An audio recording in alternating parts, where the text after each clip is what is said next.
All right. I'm just making a quick video because I don't know. There's just been a lot that's just kind of pissed me off lately when it comes to just the ahistorical, views on Israel and the Jewish people. People just need to pick up a damn history book and get educated before they start spouting out stuff. And specifically talking about um, celebrities, because that's what he is. He's a celebrity. I don't know what kind of qualifications he has. He's a talk show host, former talk show host, Geraldo Rivera, who's been tweeting about things that he really does no idea about regarding the Palestinians. And then I've also seen, Peter Beinart's jumping on the bandwagon. These are obviously they're just following what happened with Representative Elhan Omar and Rashida Tlaib, who are just playing up to people's emotions, especially Tlaib, making the emotional appeal rather than reason and rationality, and looking at putting things in context. They're appealing to emotion. So, and that's real dangerous, very dangerous.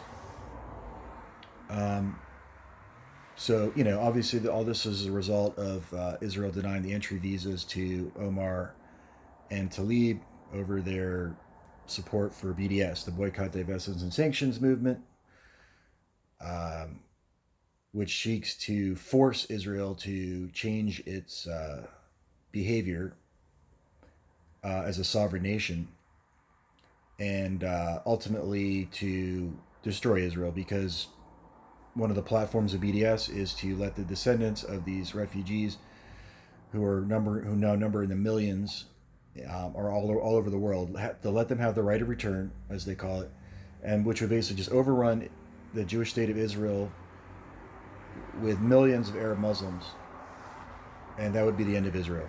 So be very clear about what the platform is of BDS. Okay, they're not just trying to force a change in the status quo regarding Judea and Samaria and other issues. They are advocating for the destruction of Israel via the right of return of millions upon millions of descendants of these refugees. That would fundamentally change the character of Israel and would turn it into an Arab Muslim majority state, which Israel will never allow. So let's be very clear. And also, Israel, whatever you think of it, Israel passed the law of their decision. Israel passed a law in 2017. The Knesset passed a law, pretty clearly stating that, you know, Israel could exercise the option of denying entry visas to um, foreign nationals who support economic, cultural, and academic boycotts of Israel, which Tlaib and Omar do. I don't care if they're representatives in the United States. Israel's a sovereign nation exercising its right and following its laws. So that said, everyone's just jumping on the bandwagon here, and they're all opportunists. Peter Beinart's an opportunist. Rivera's an opportunist. Others are opportunists. I don't think they really care about the Palestinians. I really don't. I think they're opportunists, and they're ignorant. So Rivera has been spouting out, tweeting, these ridiculous tweets today. A couple of ridiculous tweets, um, about how Israel's occupying Palestinian lands. Palestinian lands. Okay, I'll I'll I'll, I'll acknowledge the Palestinians are a people. They're a very recent people.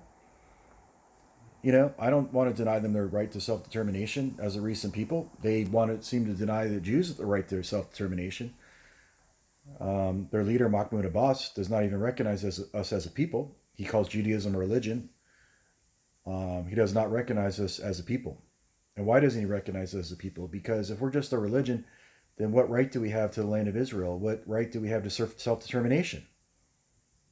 He'll never recognize us as an ethno religious group that's indigenous to the Middle East, to the land of Israel.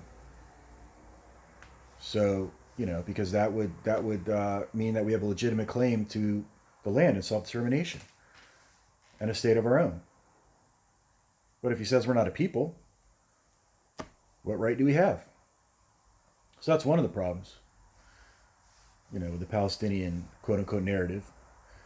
The other problem is just looking at history. Yeah, let's just acknowledge the fact that, fine, their recent invention, the Palestinian national identity rose as a counter to Zionism, to the Jewish national movement, okay, in the 1960s, the formation of the PLO in 1964. Okay, that predated the quote unquote occupation in 1967, okay? And by the way, Jordan illegally occupied Judea and Samaria and called it the West Bank, I believe from 1950 to 1967. Okay, and what Jordan did with the Arab residents of the West Bank was that they made them citizens. They were full citizens, full Jordanian citizens. They gave them equal rights to the so-called Palestinians as Jordanian citizens. They gave them half the seats in parliament, in the Jordanian parliament. So, but then in 1988, we're talking about, I don't know, 19 years into the so-called occupation of Judea and Samaria in the West Bank, Judea and Samaria. The Arab residents of the West Bank still were full Jordanian citizens, equal rights in Jordan. Equal representation with half the seats in parliament until 1988, when the late King Hussein ended it. He handed over the reins to the PLO, and he dissolved the lower parliament. And then after 1988, these Palestinians were no longer Jordanian citizens. Seemed to be a much better arrangement when they were. And so now, we have the predicament that we're in. But let's also look at the Palestinians. There's never been a Palestinian state. Let's look at history. How many groups, how many empires have ruled over that land? I mean, let's not even go, we could just go over the list. I mean, I don't want to deny them their right to self-determination, but don't deny us our right to self-determination in the land, or deny our history in that land as Jews. There's historically documented. I mean, you don't need to just pick up the Bible. There's archaeological evidence. There's tons and tons of evidence of our history there for thousands of years. The kingdom of Judah, the kingdom of Israel. The temple, Solomon's temple in Jerusalem, Herod's temple in Jerusalem.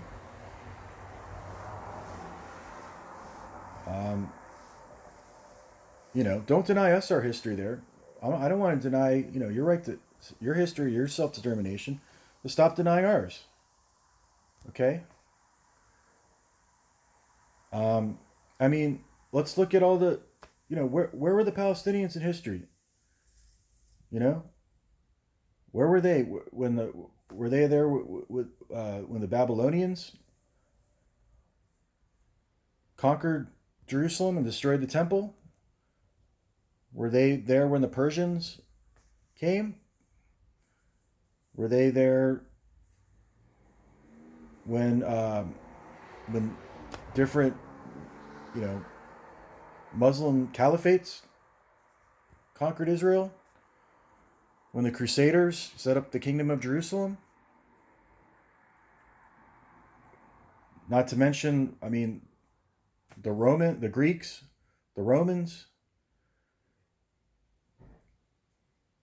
the Ottomans. The Ottoman Empire ruled the land of Israel for 401 years. 401 years.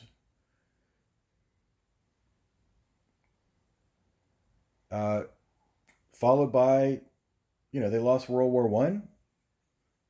So the British took over. And then Egypt controlled Gaza. Jordan controlled the West Bank, Judea and Samaria. I mean, let's look at history here, okay? And then I just wanted to say one more thing. You know, it takes two to tango here, okay? You know, the Palestinians are not innocent. They've done a lot to hurt their cause. And let's acknowledge that, okay? They are absolute rejectionists, violent rejectionists. They've rejected every, generous Israeli peace offers.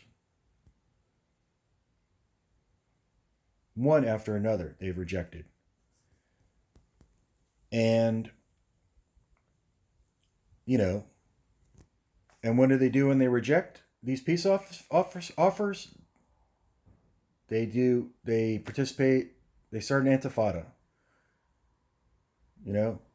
Bus bombings, stabbings, shootings, car rammings, rocket attacks, blowing up cafes with, blowing up the Dolphinarium with a bunch of teenagers in line in Tel Aviv to go nightclubbing. Terror tunnels, economic warfare with the BDS. And, again, starting from the top with the boss, denying Jewish history in the land of Israel and denying Jewish peoplehood, denying that there's a Jewish people worthy of self-determination. He's also a Holocaust denier. He wrote his thesis on that, Mahmoud Abbas. So, and, indoctrinating a whole generation to hate and anti-Semitism and glorify and not recognizing Israel, and glorification of martyrdom, naming squares and towns and streets after murderers, terrorist murderers, glorifying them. Just recently, setting off fireworks to disrupting the memorial for a young Israeli that was murdered.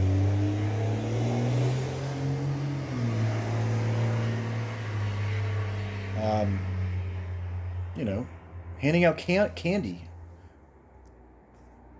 when an Israeli is murdered. What else? I mean, wasting money, wasting billions of dollars in international aid.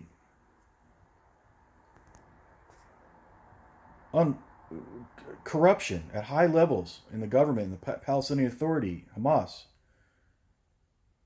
Building lavish mansions, driving around in luxury cars while their people suffer.